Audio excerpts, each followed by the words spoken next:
이야기 색종이. 안녕하세요. 아나운서 이승아입니다. 코로나19가 장기화되고 세대 간 갈등도 심해지고 있는 요즘, 이럴 때일수록 종교의 역할은 중요한데요. 오늘 만나볼 주인공은 지역 사회는 물론 대중들과 가까워지기 위해 다양한 노력을 하시는 분입니다. 오늘의 종교인 저와 함께 만나보시죠.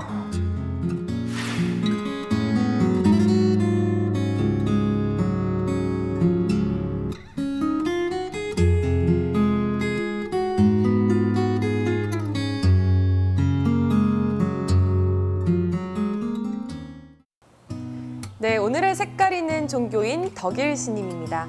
스님 반갑습니다. 네, 반갑습니다. 제가 올라오는 길에 보다 보니까 명암 저수지도 있고 굽이굽이 좀 경사진 곳도 있더라고요. 네. 참 오는 길이 조금 좋으면서도 조금 신도들이 오기 힘들지 않을까라는 생각을 좀 했는데, 이 풍주사란 곳이 아무래도 이 도시 안에 또 있다 보니까 그런 것 같기도 해요. 이 풍주사에 대해서 먼저 소개 좀 해주시죠. 네. 올라오시는 길이 경사가 심하다고 했는데 예전에는 사실 그 사찰이 산중에 있어서 산중불교라고 이야기를 했습니다. 그렇지만 지금은 그 도심에 이제 있는 포교당이라든지 사찰도 많기 때문에 예전에 비해서는 길이 엄청 편해졌다고 이야기를 드릴 수가 있고요. 또 이런 산중까지 그 내 아이를 위해서, 남편을 위해서, 아내를 위해서, 가족을 위해서 쌀을 지고 과일을 부처님께 공양을 올리면서 모든 기도를 했기 때문에 여기에 오시는 모든 분들이 어떤 기도를 한다면 뭐 하느님의 은총이라든지 부처님의 가피라든지 조상님의 가피를 모든 분들이 받을 수 있지 않을까, 그렇게 생각이 되네요. 그렇구나. 네. 제가 이 위에 올라 보니까 지금 여기서도 이 청주 시내가 한눈에 지금 다 보이거든요. 저 위치가 꼭 불자뿐만 아니더라도 네. 그냥 청주에 사는 모든 시민들이 오며 가며 자주 들릴 것 같아요. 그죠? 아름답죠? 네. 여기서 사시고 싶죠? 그럼요. 우리 스님 제가 만나 뵈니까 네. 좋은 곳에 사셔서 그런지 피부가 저보다 더 좋으실 것 같고. 아니, 이 사찰이 되게 이제 산 꼭대기에 되게 있기 때문에 야경이라든지 아니면 지금 바라본 이 청주 시내의 것들은 아름답게만 느껴져요. 하지만 그 현실 속에서 사시는 분들은 모든 사람들이 시간과 싸우고 돈과 싸우고 아니면 사람들하고 서로 얽히고 설킨 그런 삶이 지금도 유지되고 있을 겁니다. 하지만 지금 말씀하신 대로 어떤 편안한 마음을 추구한다면 내 스스로 만족하고 내가 항상 행복할 수 있다는 그런 생각으로 모든 분들이 사셨으면 하는 게 소승의 바람입니다. 그렇군요. 근데 제가 여기 이 법주사, 이 풍주사 안에 연못이 있다고 네. 들었거든요. 네. 어떻게 연못이 있을 수가 있나요, 이 안에? 여기에는 좀 특이하게 창건주인 그 범축큰 스님께서 꿈속에서 한 노파가 나타나서 어디를 파보라고 그렇게 계속 그 꿈속에서 나타나셨다고 해요.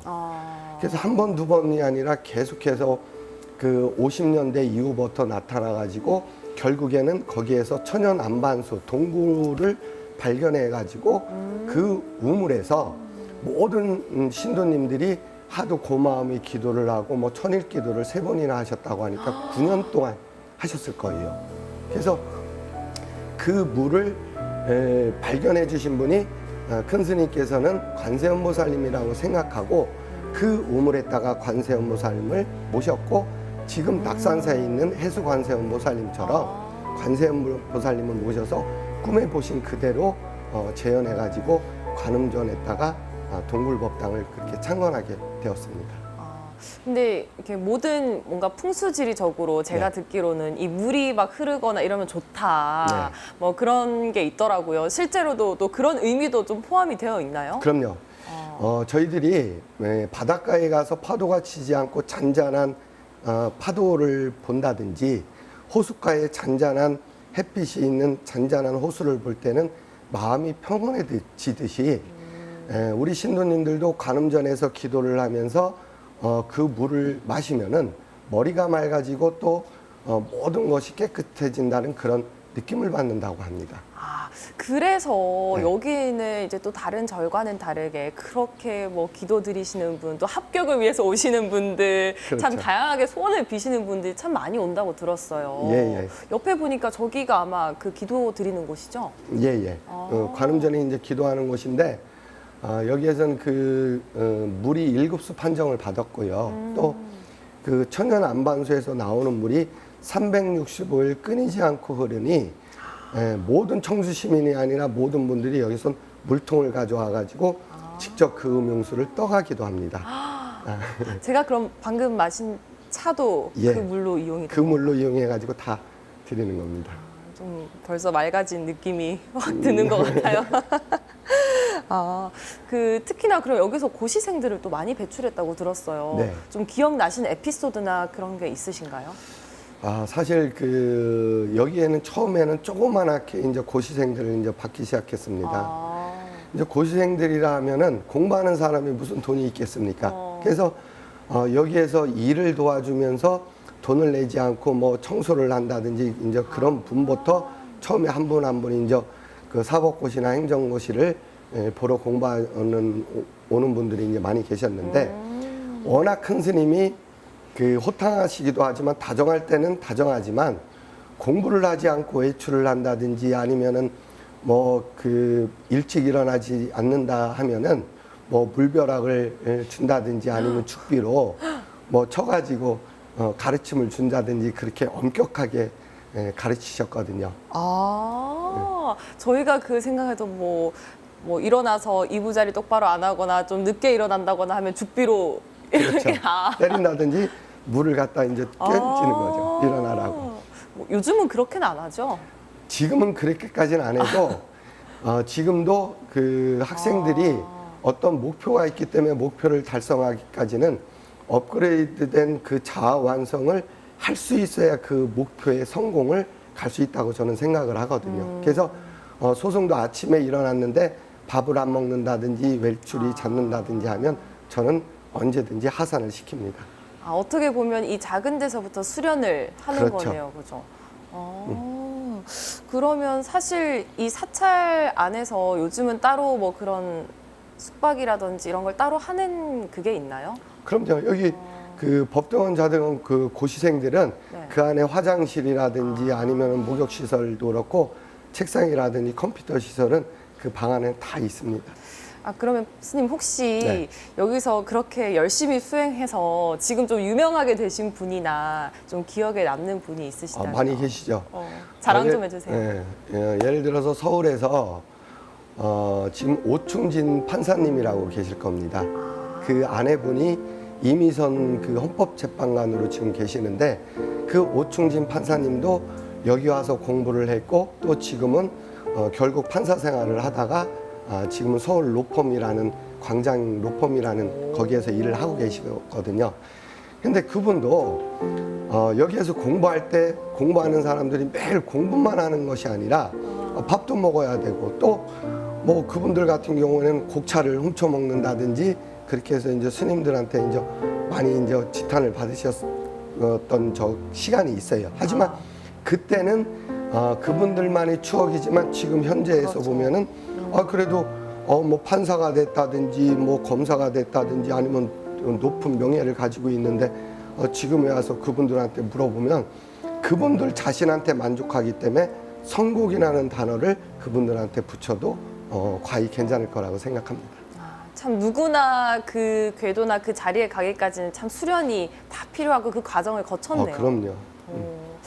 제가 듣기로는 이 고 범출 스님도 다양한 사회 활동을 하셨다고 들었는데 네. 지금 스님께서도 좀 광범위하게 사회 활동을 하고 계시다고 들었어요. 예, 큰 스님이 이 80년대부터 대중포교나 사회운동, 사회활동을 이제 하기 시작을 하셨어요. 그래서 뭐 청주 교도소라든지 소년원이라든지 아니면 검찰청 선도위원이라든지 법무부 갱센위원이라든지 충북 참여자치 시민연대라든지 사회활동하는 곳이면 어디든지 가가지고 그 사회에 고민을 들어보고 같이 활동을 하셨다는 데 이제 주안점이 있고요. 네. 이것이 바로 대중포교의 큰 가르침이라고 소송도 생각을 하거든요. 큰 스님도 사회 속에서 조만한 소외된 그런 이웃을 위해서 사회 활동을 함으로써 이 사회가 점점 더 좋아지는 그런 부천 가르침이 펼칠 수 있도록 그렇게 노력을 하셨고요.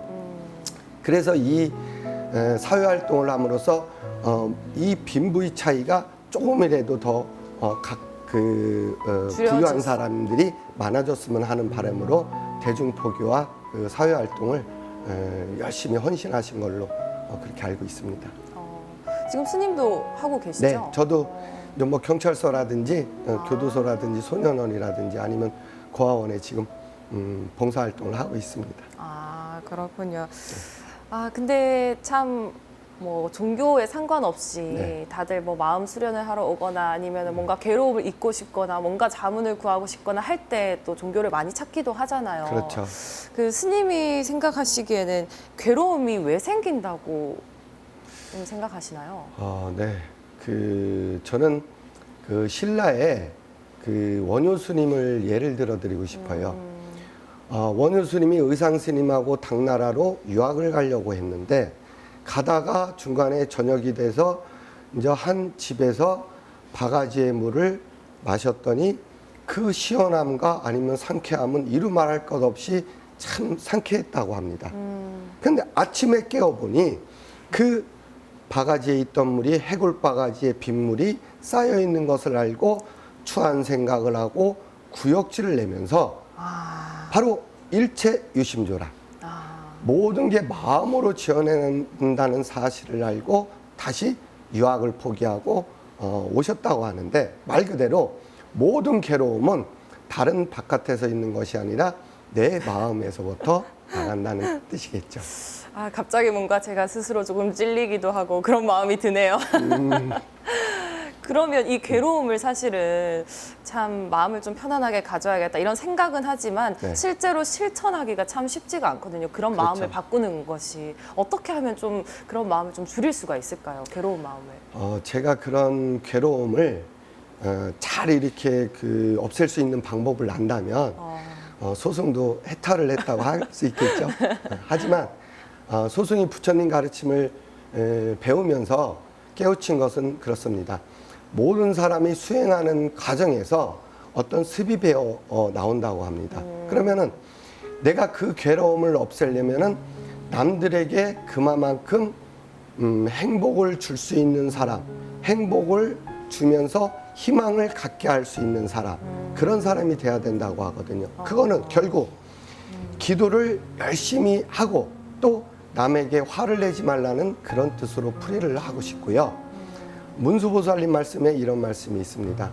성안 내는 그 얼굴이 참다운 공양구요 부드러운 말 한마디 미묘한 향이로다. 깨끗해 티가 없이 진실한 그 마음은 부처님 마음일세. 부처님 마음과 모든 사람들의 마음은 똑같다는 뜻이거든요. 말 그대로 성공이라는 것도 그렇고 행복이라는 것도 내 스스로 만족하고 모든 사람들한테 물질로만 베푸는 것이 아니라 부처님이 가르침이라든지 뭐 예수님이 가르침이라든지 공자님이 가르침을 다른 사람에게 가르쳐 주는 것도 그 괴로움을 벗어나는 그런 결과가 나온다고 생각합니다. 그러니까 남에게 뭔가를 이제 알려주고 또 그 가르쳐 준 그렇죠. 것 자체가 또 마음의 베품인 거잖아요. 그렇죠. 그죠? 그러면서 나 자신도 스스로 한 번 더 이 마음을 조금 편안하게 가질 수 있는 그게 되는 거네요. 그렇죠. 만족감도 생기고요.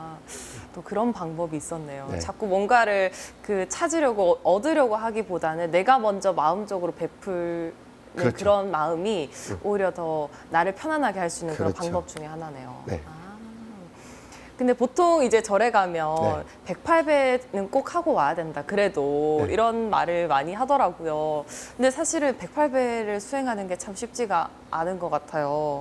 어떻게 하면 또 108배를 할 수 있고 또 108배를 했을 때 좋은 점은 뭔지 궁금해요. 제가 재미난 이야기를 하기 전에 절에서 오시는 분들이 기도하는 방법이 있다면은 절하는 방법, 연부를 하는 방법, 참선을 하는 방법, 사경을 쓰는 방법이 있을 겁니다.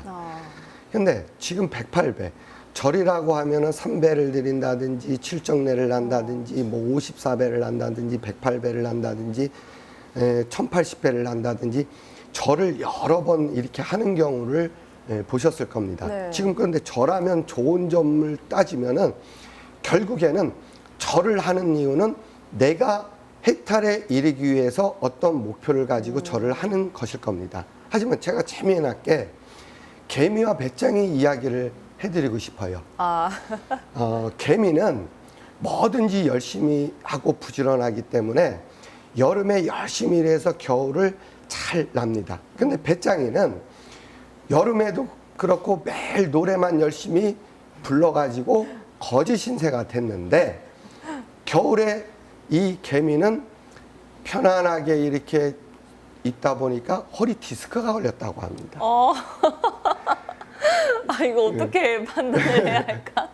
그리고 배짱이는 노래를 불렀는데 그 소리가 하도 좋아서 테이프가 많은 사람들한테 팔려서 부자가 됐다고 합니다. 아, 너무 속상한데요, 그러면? 근데 지금부터가 중요합니다.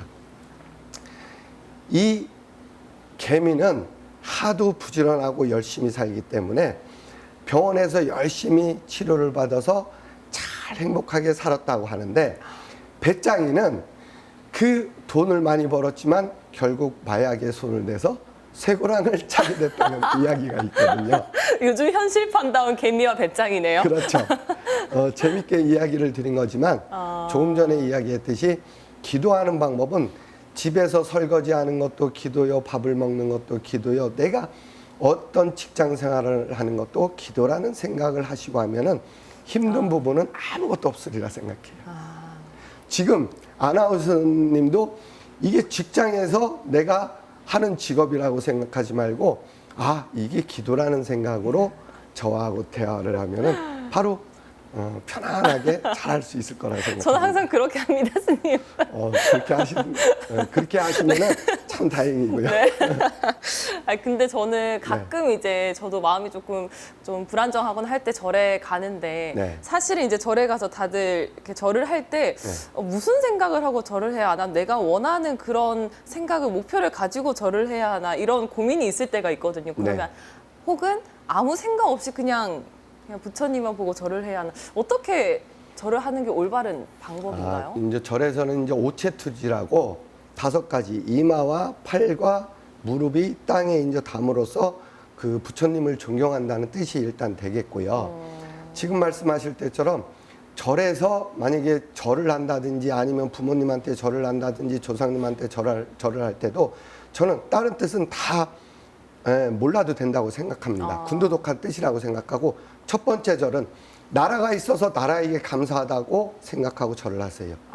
두 번째는 나를 낳아주신 부모님, 즉 조상님께 고맙다는 생각으로 절을 하시면 되는 겁니다. 세 번째는 나를 가르쳐준 모든 스승님께 고맙다는 생각으로 절을 하시면은 부처님의 값이나 아까 말씀하신 대로 하느님의 은총이나 조상님의 값을 다 받아갈 수 있다고 생각합니다. 뭐 대단한 그런 게 아니네요, 그죠? 그렇죠. 그냥 기본적인 정말 마음가짐이네요. 네. 근데 요즘 또 이제 코로나19가 사실은 참 이렇게 오래 갈 줄 몰랐는데 지금 장기화가 되고 있잖아요. 근데 여기서 뭐 종교 여러 가지 문제도 있고 뭐 그런 복합적인 문제가 있었는데 이 코로나19처럼 이럴 때 종교의 역할은 뭐라고 생각하세요? 나라가 위기에 처했을 때는 모든 종교에서는 나라를 위해서 희생을 하고 또 평화라든지 자비라든지 사랑으로서 그 나라의 위기를 항상 극복할 수 있는 힘을 가졌다고 생각합니다. 예전에 뭐 사명대사 같은 분도 우리나라가 위기에 처했을 때는 의병을 일으킨다든지 나라를 위해서 내 몸 이 하나쯤은 얼마든지 희생을 하지 않았습니까? 말 그대로 이런 코로나 위기로 확산이 많이 됐지만 중대한 법회 같은 것도 하지 않고 또 공양을 안 드린다든지 이런 정부의 반침에 적극적으로 방역 조치를 취했었고 또 앞으로도 만약에 그렇게 한다면 모든 사람들이 진짜 그 행복한 봄날을 맞이해서 윤택한 예전의 그런 삶을 다시 살아갈 수 있을 것이라고 확신을 합니다. 네. 어떻게 보면 한 마음 한 뜻으로 다 같이 좀 일어나야 할 때네요, 그렇죠? 그렇죠. 그래서 모든 사람들이 용어를 찾아보면 함께하면 극복할 수 있다. 아, 코로나19. 네, 네. 맞아요. 그럼 스님 마지막으로 네. 이렇게 좀 힘들어하거나 좀 코로나19처럼 여러 가지 어려움을 가지고 계신 분들께 한 말씀 좀 부탁드릴게요. 네. 그 모든 사람이 같이 그 고통도 함께 나누면 나눠진다고 합니다. 고진감래라는 말이 있죠. 고진감래라는 것은 쓴 것이 오면은 쓴 것이 가면 단 것이 온다는 그런 뜻일 텐데요.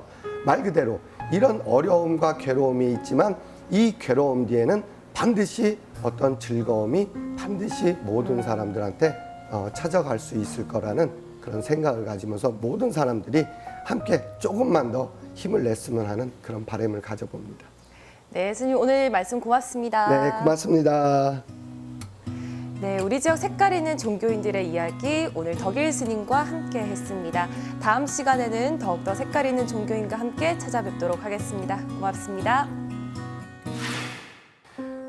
부처님 말씀 중에 자유에는 항상 책임이 따른다는 말씀이 있습니다. 부처님께서 그렇게 하셨어요. 홍길동아, 한번 왼발을 들어보아라. 그랬더니 왼발을 들고 부처님께서 다시 이야기를 하십니다. 그럼 오른발도 같이 들어보아라. 이렇게 이야기를 했더니 그 홍길동은 아니 왼발 들었는데 오른발을 어떻게 듭니까 하고 이야기를 하셨다고 합니다. 그래서 부처님께서는 홍길동아 너는 사리분별이 분명하구나. 바로 왼발을 들은 것은 너의 자유이니라. 하지만 오른발을 땅에 딛고 있듯이 너의 오른발이 땅에 딛고 있을 만큼 그런 책임이 따르기 때문에 항상 자유에는 책임이 따른다고 말씀하셨을 것입니다. 말 그대로 내 스스로가 만족하고 내 스스로가 행복하다고 느껴야 될 것입니다.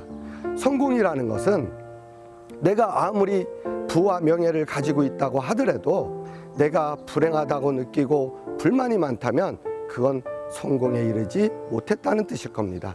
이것으로서 모든 분들이 항상 편안한 마음과 그런 기도할 수 있는 그런 공덕을 지을 수 있기 바라겠습니다.